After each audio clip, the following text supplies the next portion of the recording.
నవదీప్ అనే నేను ఇందు మూలముగా యావత్ తెలుగు ప్రజానికానికి తెలియజేయనిది ఏమనగా, బిగ్ బాస్ అనేది సమాజాన్ని రిఫ్లెక్ట్ చేసే ఒక స్మాల్ స్కేల్ మోడల్.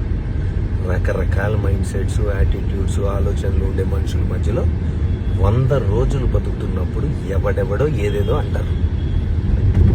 అన్నప్పుడు ఆ మాటల్ని మనం ఎలా తీసుకుంటాం, ఎలా రియాక్ట్ అవుతాం, ఎలా మనల్ని మనం కండక్ట్ చేసుకుంటాం అనేది పాయింట్.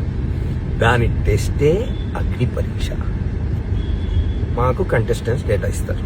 ఇప్పుడు వాళ్ళ పోస్ట్కి జనరల్గా జనం ఇంటర్నెట్లో ఎలాంటి కమెంట్స్ పెడుతున్నారు, వీళ్ళు ఎలా రియాక్ట్ అవుతున్నారు, వాళ్ళకు వచ్చే నెగిటివ్ కమెంట్స్ ఏంటి, ఇవన్నీ జనరల్గా చూసి సమాజంలో నుండి వాళ్ళకు వచ్చే నెగిటివ్ కమెంట్స్తో వాళ్ళ ఎమోషన్స్ని ట్రిగర్ చేసే ప్రయత్నం చేస్తాం.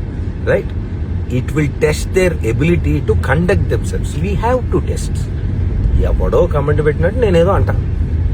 కంటెస్టెంట్ రియాక్షన్ ఎలాగైనా ఉండొచ్చు, పర్సనల్గా తీసుకోవచ్చు. మీ ఒపీనియన్ మీది, I like what I'm doing, I will continue to be like this అనొచ్చు. అసలు నువ్వెవడరా నన్ను జడ్జ్ చేయడానికి అని కూడా అనొచ్చు. అది different people will have different approaches and reactions. Bigg Boss అగ్ని పరీక్షకి జడ్జ్ అన్నప్పుడే నాకు తెలుసు కంటెస్టెంట్ ఎమోషన్స్ని పుష్ చేసి టెస్ట్ చేయాలని. కాన్సెప్టే అది.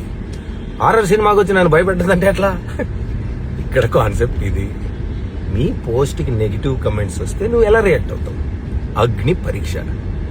సమాజానికి ఏం మెసేజ్ అంటే నేను కాదు, బిగ్ బాస్లో పార్టిసిపేట్ చెయ్యాలనుకునే వాళ్ళకి ఏం మెసేజ్ ఇస్తారు అని.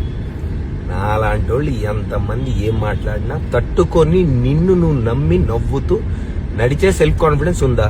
లేకపోతే బ్రేక్ అయిపోయి ఇంట్లోంచి బ్యాగ్ సర్దుకొని వెళ్ళిపోతావా? Agni Pariksha. The show is designed to do this.